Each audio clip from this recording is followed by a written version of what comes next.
streets of Jerusalem were alive. The air hummed with excitement, the anticipation thick in every breath. The grand feast was coming, the Passover, the most sacred of times. The sound of preparations, the clash of voices, the sights of people setting their homes in order, weaving through the streets like an intricate dance. All of it came together in a burst of energy that pulsed through the city. The people were ready to celebrate, to rejoice in the promise of something new, a new era, a new kingdom, a new king. But for one man, for Judas, the day felt hollow. It was as if the world around him was distant, like he was walking through a dream. He moved among the crowd, his footsteps slow, deliberate, but disconnected, as though each step was in a world of its own.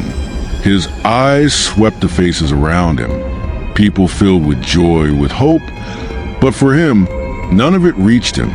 His heart was heavy, a weight that pressed down on his chest, sinking him deeper with every passing second.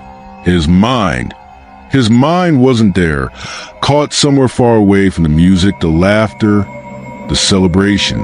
There was a storm inside him, a storm that had been brewing for days, for weeks, for months, perhaps even years. His thoughts chaotic, spinning, unable to rest. There was no peace inside him. The world swirled around him. Voices rose. Faces glowed with excitement, but it felt like a blur. Judas didn't feel the joy. He didn't feel the warmth that everyone else seemed to bathe in. He felt lost.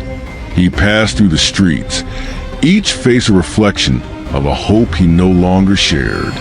Hope for a Messiah who would bring change, who would lift them from the chains of oppression. A hope for a new king, someone to take the weight off their shoulders, to free them from the years of suffering under Roman rule. But for Judas, that hope had faded. Hope, it's all hope, isn't it? Hope for something that isn't real. His steps faltered as his eyes met theirs.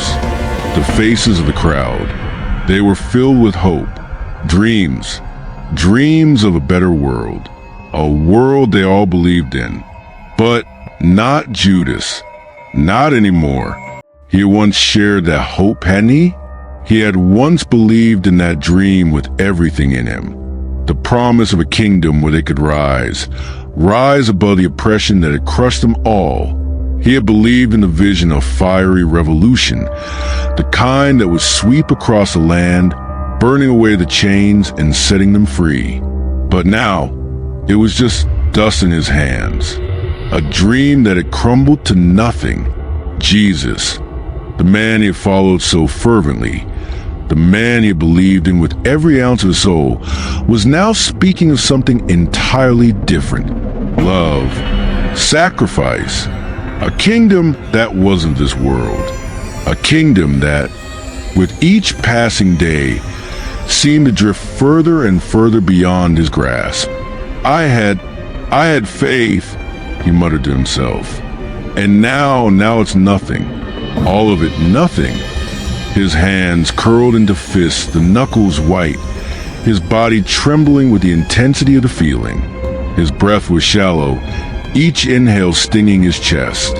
As Jesus spoke more peace, of humility, of surrender, Judas began to feel something inside him snap.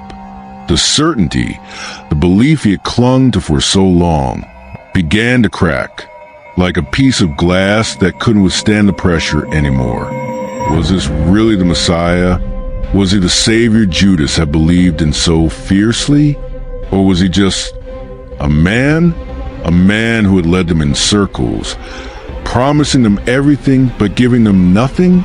The pain in his chest deepened, a tight, suffocating pressure. It was more than doubt. It was confusion. It was betrayal. Even before it had even happened, Judas's heart wavered, like a ship caught in storm with no clear direction. What if I was wrong? What if it's all a lie? The words echoed in his mind, spinning in endless loops, tying him in knots. It wasn't just doubt anymore. It was emptiness, a gnawing hunger, something missing, a need that couldn't be filled, not with words, not with promises of a far-off kingdom, not with the vague hope that tomorrow would be better. Judas wasn't sure when it started. Maybe it had always been there, lurking in the background, a quiet whisper that had grown louder over time. But now it was undeniable, a voice in the back of his mind that he couldn't shut out. The seed of betrayal had been planted, and then it came, the temptation, a shadow in the alley, a figure hidden in the dark, a voice smooth and insidious, sliding into his ear like poison. "You're tired, aren't you?" Judas froze, his breath caught in his throat, and for a moment, he thought about walking away. But the words, those words, they hung in the air, impossible to ignore. He didn't answer, but he didn't need to. The voice knew. It knew what he was feeling. Jesus, he'll never give you what you want. You deserve more. You deserve power, wealth, a life that means something. Judas felt his heart race. His body stiffened. A chill ran down his spine. He couldn't speak, couldn't move. It was like the world had suddenly become a blur, and all he could focus on was a figure in front of him. The temptation, the promise. I don't know what to believe anymore. The figure's voice grew stronger, more insistent. It wrapped around his mind, like a vice tightening its grip. You followed him. You believed. But you're nothing. Nothing. Just a man in a crowd. What if you could take control?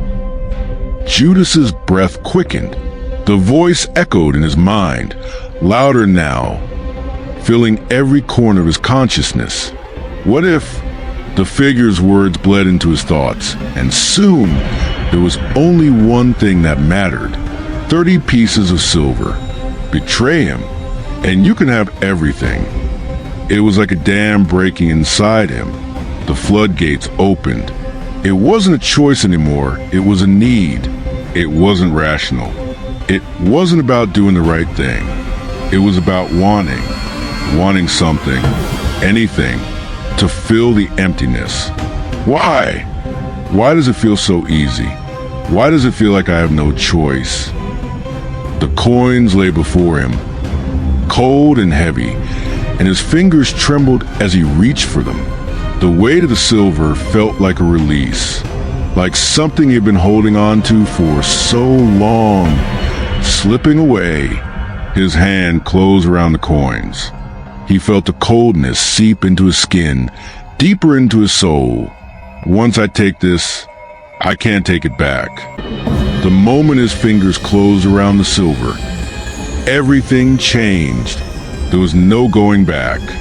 Judas stood there in the midst of the bustling streets, the noise swirling around him, but his mind was silent. His heart still beat, but it felt wrong. The rhythm was different now. It felt like it belonged to someone else. He looked down at his hand, still clutching the coins, cold, unforgiving. I don't know if I can live with this. The world around him moved in a blur, but it didn't matter. He knew he had crossed a line he couldn't uncross. He had made a choice, and there was no way to take it back. He couldn't change it. He couldn't undo it. I can't go back. I can't undo this. Judas stood there, his eyes locked on the coins in his hand. The weight of them felt heavier now, like they had grown, pressing down on him. Looking at the silver, looking at what he had become, it felt suffocating. He could feel the weight of his choice in every breath. He could feel it pressing against his chest, pushing the air from his lungs, suffocating him. Is this what I wanted? Or is this what I was meant to do? The realization struck him like a blow. He couldn't answer the question. He didn't know what he had wanted anymore. He didn't know what was right. All he knew was that he had made his choice. He had chosen something. Chosen a path that had begun as a dream, as a fire burning brightly in his chest. But now it was nothing. It was ashes. And as he turned back to the shadows, he knew nothing would ever be the same again.